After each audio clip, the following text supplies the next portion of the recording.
Equalizador. E aí, moçada, beleza?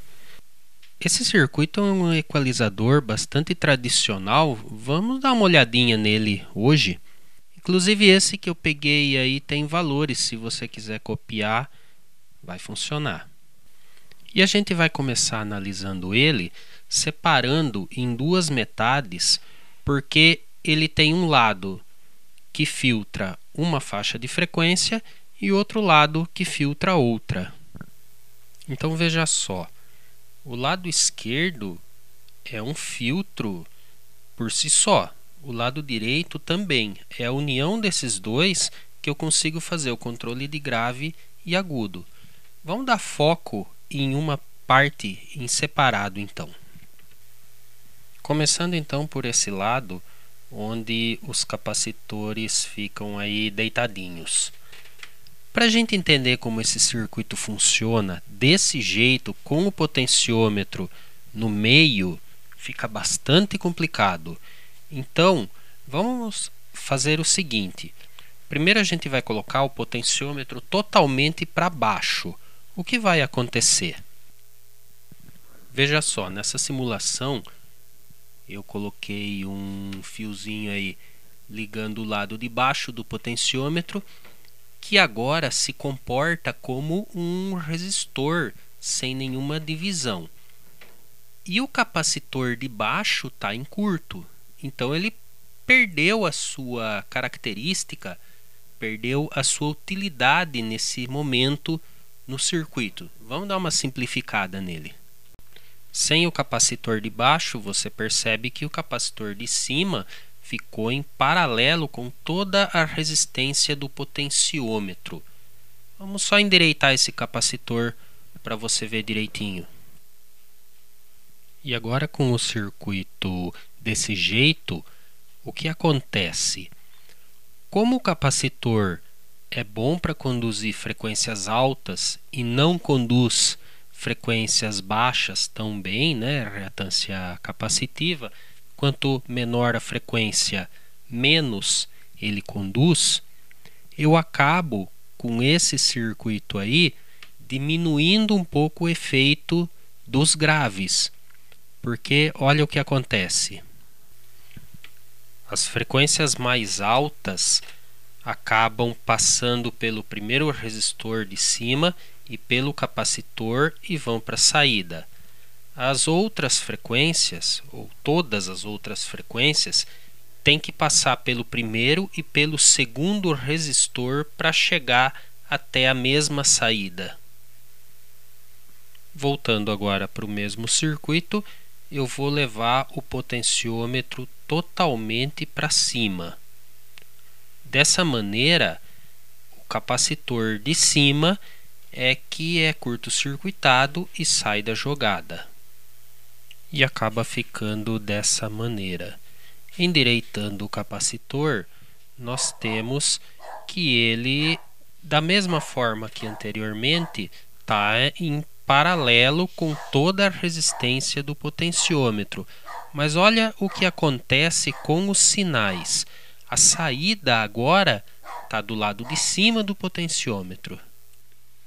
E dessa forma, as frequências mais baixas têm uma facilidade melhor para chegar na saída, porque afinal só tem um resistor agora.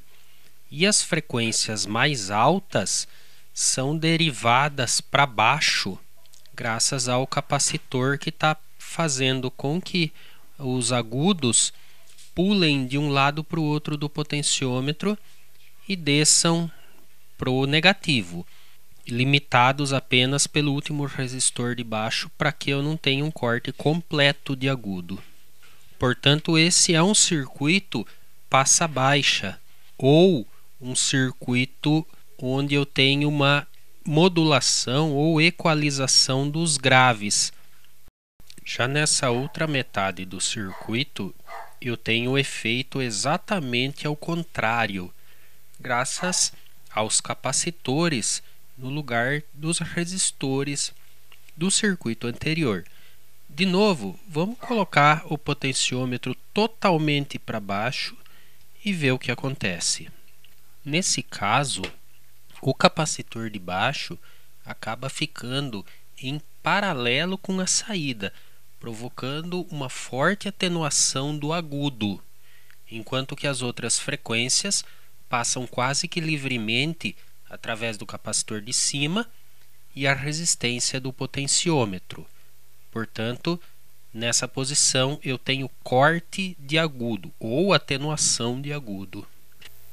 Agora, passando o potenciômetro totalmente para cima, eu acabo pegando o sinal antes da própria resistência desse potenciômetro. O agudo agora é muito menos atenuado, porque para ele poder chegar no negativo, ele precisa passar pela resistência do resistor. Portanto, o agudo aparece mais na saída. E as frequências médias e o grave não é atrapalhado, porque a reatância capacitiva desse capacitor de baixo foi calculada para não interferir. Portanto, nesse caso, eu tenho os agudos aparecendo melhor na saída.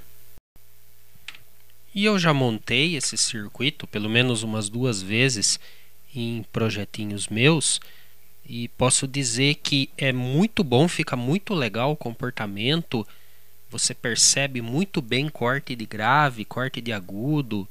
Do outro lado, né, o reforço de grave e agudo. Na verdade não reforça nada, né, porque não é ativo esse filtro, ele é passivo. Na verdade joga tudo para baixo e libera mais grave ou libera mais agudo, ou corta mais o grave e corta mais o agudo. Por ser passivo, ele atenua muito o sinal. A amplificação que você vai precisar depois vai ter que compensar toda essa perda dessa malha que acaba acontecendo aí, é natural. Nos próximos vídeos a gente vai começar a falar sobre filtros ativos, beleza?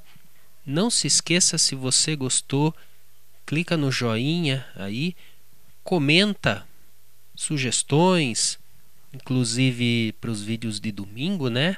O osciloscópio, eu com certeza vou fazer um circuito desse para analisar.